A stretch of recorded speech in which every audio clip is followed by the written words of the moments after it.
After a hot 538 games in Europa League, in Europa fixtures, and that is in all 5 major leagues in Europe, the Italian Serie A, the French League, or the English Premier League, the German Bundesliga, the Spanish La Liga. Now all is set or focus on the Euro 2024, which is the next tournament that players will be gunning for trophies and also gunning for medal hopes. At this moment, a lot of countries are already spanning out to reshape their players into rebuilding a formidable team to the games of the Euro 2024. England, it's one of them, and it's also contemplating which of its players to bench. The likes of Rashford and Harry Kane have been a competition.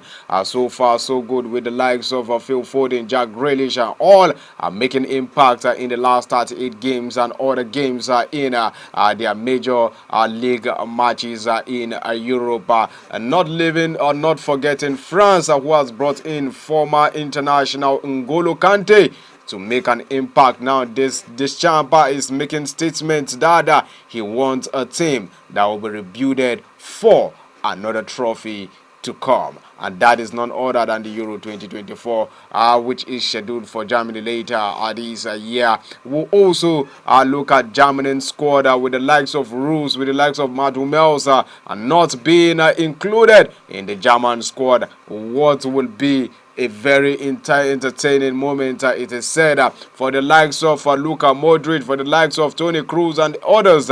Would we be seeing a goodbye of beautiful football career players, or will they be new entertainment, just like we've seen with Erling Braut Haaland, just like we've seen with Mr. Wirtz of Bundesliga, just like we've seen with Musiala, just like we've seen with talking about the young lad Cole Palmer, just like we've seen with Phil Foden and a whole number of players, even our own Nigerian-born Victor Boniface. These and more right here on your number one's Dow Politics and Business TV, and the program is P&B Sports. We'll be right back to dish you out more stories, even from the local scene.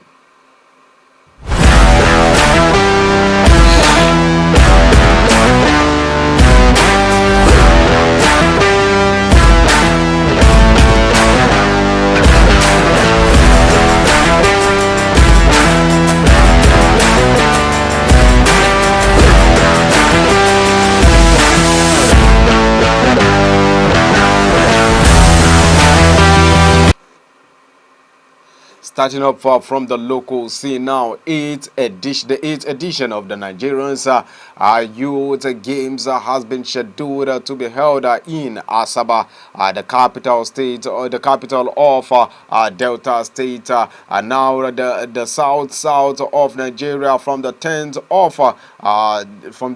to the 20th of September 2024. Official of the Ministry of Sports and Management Committee of Delta States Commission, known as the DSSC, met last week in Asaba to conclude arrangement for the 8th National Youth Games for 2024. Now the stakeholders at the meeting appreciated and expressed total appreciation to the Governor Sharif Aborewari of Delta State, as well as the Minister of Sport, Senator John Eno, for their unalloyed commitments and contribution to the development of the Nigerian youth of sporting activities. The meeting x-rayed several issues, and it also approved the September 10th to 20th data for the 8th edition of the NYG. Now let's not forget that the date was effectively chosen into the academic calendar of schools in Delta State, and the forthcoming Olympics and Paralympic Games. It is noteworthy to mention that the organizers of the NYG will be using selected school hostels to accommodate around 5,000 athletes during the games at the Stephen Keshi Stadium of Asaba, which is already receiving some attention to the main venue. Is the main venue for the games. Delta State is the defending champion of the National Youth Games, which was done in the year 2023. We just hope this is a beautiful one, maintaining football, maintaining the youth games back in year out, talking about Delta State. Now let's leave that shows. Let's come to female football this time around. The 2023-2024 Nigerian Women's Football League Premiership Super 6 has started, and it continued with thrilling actions on March Day 2 with Bayelsa Queens and Rivers Angels both securing their first victories of the tournament, boosting their chances in the race for the domestic title this season on Monday evening. Now, meanwhile, Confluence Queens bounced back from their Saturday's opening day humiliation at the hands of Edo Queens to claim a crucial win, adding more excitement to the competition. Now, host of the 2024 Nigerian Women's Football League Premiership Super 6, talking about Bayelsa Queens, recorded their first win of the tournament with a narrow victory of 1-0 over Nasarawa Amazons at the Samson Siasia Stadium in Yenagoa. Bayelsa State also on Monday evening. Now, the Solid Babes had an early chances to take the lead when Odo Bibiana's effort struck at the crossbar in the 7th minute, much to the relief of Dumwakara's side and the home fans after a goalless first half. The match appeared to be heading for a stalemate until a last-minute drama unfolded. Well, substitute Mercy Omoko and Mercy Utimi combined to break the deadlock in the 90th minute, with Itimi converting Omoko's long ball to secure the win. Now, this victory lifted Bayelsa Queens to 4 points from 2 games, positioning them well in the title race. They will next face Confluence Queens on Wednesday, which is tomorrow, while Nasarawa Amazons will aim for their first win against Rivers Angels. Rivers Angels also claim their first win of the playoff tournament with a 2-1 victory over the Edo Queens in the Southwestern Derby, in the South-South Derby, where all 3 goals were scored in the first half at the same venue. Now, Florence Alexandra opened the scoring for the Jewels of Rivers in the 11th minute with a free kick that was surprisingly spilled by Edo Queens goalkeeper Ijoma Uzoma. And still on the Edo Queens, Ogbonda White side doubled their lead in the 28th minute when Valentine Uroko inadvertently turned the ball into her net. Edo Queens responded quickly, reducing the deficit through Isien, who dribbled past her marker before beating keeper Demola Marufa, despite disallowed goals from Deborah Odiagbe in the 59th minute, and a similar fate for Sefiat Idris striker. River Angels held on for the win. Now, this triumph moved them leveled on 4 points with Bayelsa Queen at the top of the log. Rivers Angels will next face Nasarawa Amazons, like rightly known, while Edo Queens will aim to return their winning ways against winless Heartland Queens.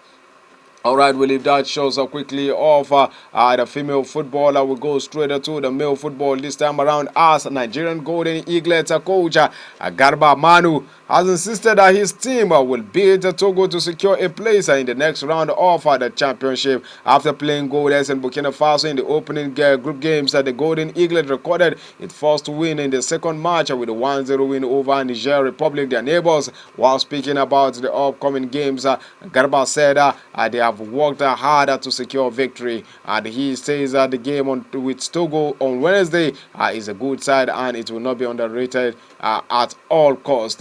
And also the man says that there are all chances and they will convert all chances against Togo, he says. Alright, leaving the shores of Africa, now let's go straight to Europe. This time around, we start up with tennis, where Andy Murray was on the brink of a first round defeat by Yannick Hoffmann at the Geneva Open before a play was suspended because of a bizarre weather condition. Now, the former world number 1 was trailing 7-5 4-1 in Switzerland when rain started to fall and gusts of wind blew white polling on to the court. It was like it was snowing out here, according to the man, and you still want to use it to keep playing. Murray argued with umpire Greg Allensworth before it was decided the players should return to the local room. Play was cancelled for the day shortly after, and Murray match was rescheduled for today by 12 noon. Fellow Britain Jack Draper's match against Czech Thomas Mashak also has been moved to today after the 12 p.m. game. That is by 2 p.m. Wildcard Murray was playing his first ATP Tour level match since rupturing ankle ligament at the Miami Open in the month of March. Unless he can produce a remarkable comeback against Germany's half-man, the Scot will miss this chance to play world number 1 Novak Djokovic in the second round. Now, last week, that 7-year-old Murray made his return at the clay court ATP Challenger event in Bordeaux after rupturing ankle ligament in March, but was knocked out in the second round by Frenchman Gregory Barrel. Now, the three-time Grand Slam champion has previously said that he does not want to plan to play much past the summer, but has not announced when or where his final tournament will be. Murray is ranked 75 in the world presently and has been named the entire list of French Open at the second major of the season, which starts in the month of May 26. That is on Sunday. Now, former UFC flyweight Jane Herrera has died at the age of 33. Herrera made his mixed martial arts debut in 2011 and had 13 fights across a 7-year career, with 4 of those coming in from the UFC. The Colombian reportedly died following a motorcycle accident in Tampa, Florida. And Jane, you will say, always be in our hearts, Herrera's family wrote on a GoFundMe page.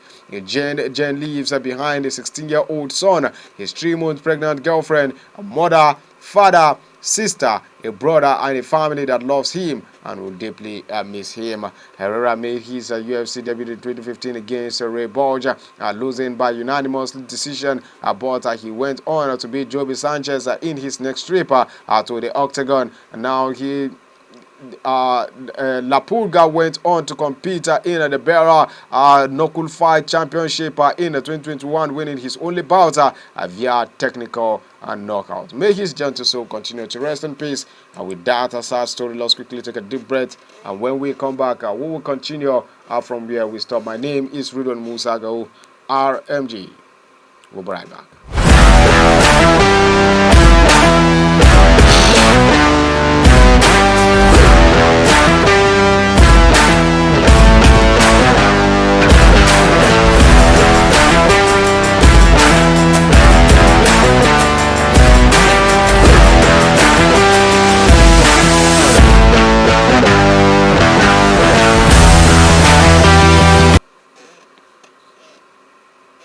Alright, welcome back. Now, let's not forget that you can stream us live on Facebook and also on YouTube. On YouTube is at Politics and Business TV/English, while on Facebook is at Politics and Business TV/English. Don't forget that you can also drop a comment and predictions of the games scheduled for this weekend, where Manchester City will be taking on Manchester United in the FA Cup final on Saturday evening by 4 p.m. Alright, let's go straight to women football. This time around, our Australian striker Sam Kerr has officially been ruled out of the 2024 Paris Olympic Games as she recovers from an ankle ligament, an anterior crucial ligament tear. The 30-year-old was injured during the Chelsea training camp in January, announcing a squad for Australia's pre-Olympic friendlies. Matilda's coach Tony Gustavsson said Matilda Kerr would not return in time for the games in July. Now, Kerr, arguably Australia's biggest sporting idol, is the nation's all-time record scorer. She is the latest in a long list of high-profile female footballers, including England captain Leah Williamson and Dutch striker Viviane Miedema to suffer an ACL injuries. It usually takes at least 9 months for professional athletes to return to fitness after such a surgery. We just hope she comes back good and strong. Now, let's go back to male football this time around, where West Ham are set to appoint Joe Lopetegui as their new manager. Later this week, the former Spain and Real Madrid coach was identified as the Hammers' first choice to replace outgoing boss David Moyes. And earlier this month, They agreed to take up the role. Now the Premier League season is over. Lopetegui's contract will be signed, allowing him to take over for the start of the preseason, which includes a 2-week trip to the United States of America, matches against Crystal Palace and Wolverhampton. Ironically, Lopetegui spent the second half of the 2022-2023 season with Wolverhampton, guiding the club to safety. However, he left on the eve of the new campaign after issuing over transfer fundings failed to be resolved.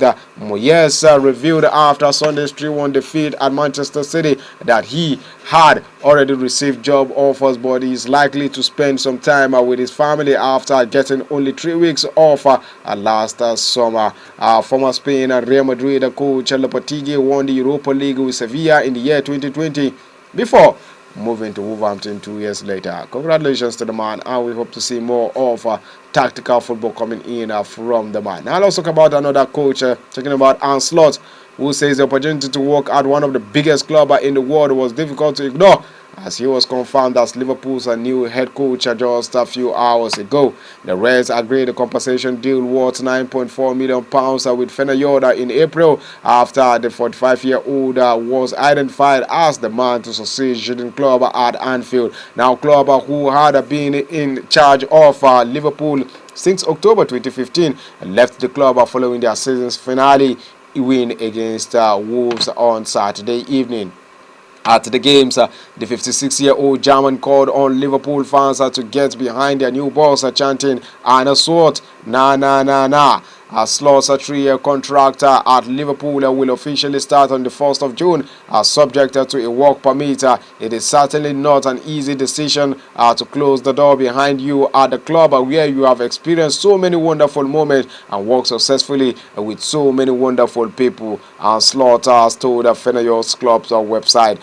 He continues to say that, but as a sportsman, an opportunity to become a head coach in the Premier League at one of the biggest clubs in the world is difficult to ignore. Following Liverpool's announcement on Monday, Mohamed Salah appeared to suggest that he would remain at Anfield next season. He says, and I quote, "We know that the trophies are what count and we will do everything possible to make that happen next season. Our fans deserve it and we will fight like hell," the 31-year-old Egyptian posted on his X handle. Liverpool rejected the £150 million offer from Al Ittihad for Mohamed Salah last summer, but the Saudi Pro League's director of football, Michael Eminado, later said that the door was open, not closed, to the Egyptian winger, who could actually leave by next season when his contract expires in 2025. Now let's start up with Burnley, where the manager Vincent Kompany is among possible candidates to replace Thomas Tuchel at the Munich, and Aston Villa are closing in on a deal to resign the Luton Town and former England midfielder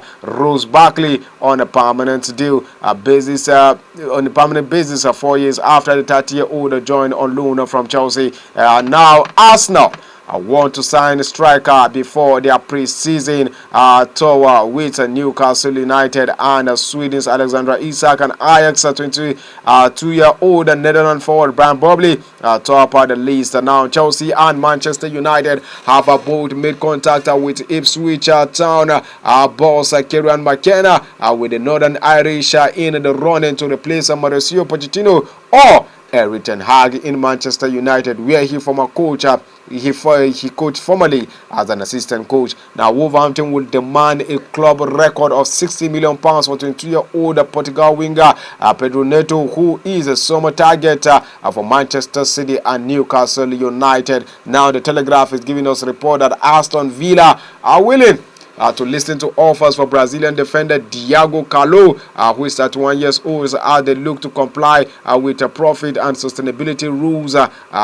Also, Aston Villa, Unai Emery, the boss, wants to sign Barcelona Uruguayan defender Ronald Araujo, who is 25 years old, and the possibilities of him remaining in Barcelona still static. Now, Stoke City have expressed an interest in signing England defender Conor Cody from Leicester City. The men who are now promoted to the English Premier League. Now, Leicester City are also set to compete with French side Lyon and Brest for Burkina Faso's forward Mohamed Konate, who is 26 years old, who is out of contract with Russian club Akhmat Grozny. This is some football insider giving us stories there that Tottenham Hotspur's manager Ange Postecoglou has asked the club for at least 3 new signings this summer to enable him shape his team. Meanwhile, Liam Rosenia, who was sacked by Hull City at the end of the 2023-24 season championship, has emerged as a contender to succeed Robert De Zerbi at the Brighton stage. And now Manchester United are interested in Everton English defender Jared Boutwait, who is just 21 years old, the man who has made the toughest harder and could move for Galatasaray, and Colombian centre-back David Sanchez as a replacement of the offshoring of players and defenders from the squad of Manchester United. Meanwhile, Tottenham Hotspur are ready to cash in Brazil defender Emerson Royal with Juventus, AC Milan, Bayern Munich, Inter Milan are all keen in signing the Galatasaray man. Now Newcastle could move for Lord Kelly with the English defender said to leave Bournemouth as a free agent. Fabrizio Romano is saying there Chelsea would demand a £25 million fee for English defender Chaloba, who is expected to attract interest this summer from different clubs in Europe. Now, Corinthian president Augusto Melo will travel to England next week to speak with clubs about possible sale of 19-year-old Brazilian forward Wesley, who has been making impact in the league for the past seasons. Now the likes of Musiala have been out of market. The likes of Lewandowski has also been off the market for no reason. Oliver Giroud will still hope to maintain his post with AC Milan, but there are possibilities he will live into the MLS League also. Casemiro is among 11 players are set to be offloaded by Manchester United, as Ratcliffe is set to have a rejuvenated Manchester United by next season, and they are hoping that the squads would also define a trophy winning season in the year 2025 to end their trophy drought after the Jose Mourinho left with the Europa Cup victory the last 2 seasons, and also Erik Ten Hag giving them the FA Cup title last season. Will they have it by this season, by this weekend, when they face on arch rivals and the champions of England, Manchester City, in a Wembley Stadium? Now this is the second time back-to-back that they will be having such a final. Last final, it was in favor of Manchester United. Will it be a double for Manchester City, or will it be a double also for Manchester United against Manchester City in a back-to-back final? This is the size of the package. It's beautiful, beautiful Tuesday morning. Do join me tomorrow, Wednesday, for another exciting moment. My name has been Ridwan Musago, RMG. And don't forget that you can follow us on all our programs on Politics and Business TV. This is P&B Sport. We meet tomorrow.